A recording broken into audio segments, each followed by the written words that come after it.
هبوب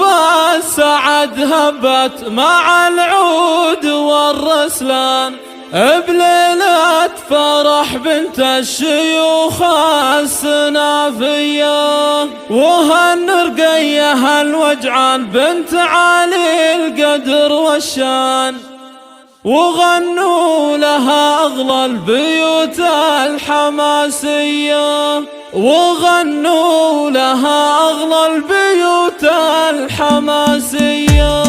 هبوب السعد هبت مع العود والرسلان بليلة فرح بنت الشيوخ السنافية، هبوب السعد هبت مع العود والرسلان بليلة فرح بنت الشيوخ السنافية، هالنرقية الوجعان بنت علي القدر والشان، وغنوا لها أغلى البيوت الحماسية. يا تاج الحسن مبروك يا قايد الغزلان، يا بنت الترف ام الوصوف الرهاوية، وطلي على الحفلة وخلي الفرح يزدان، وشعي بنورك النجوم السماوية. عسى الله يبارك لك ويحقق لك الأحلام، وتعيش العمر بفرح وأحلام وردية، وفزوا لها يا البيض وفضوا لها الميدان، وهنوا لها بنت الشيوخ السنافية، ومن مثلها بالزين مدعو جت الأعيان، ويوم أقبلت كالبدر طلتها زاهية، طلت قمر بالزين يزابها الفستان، وليل الفرح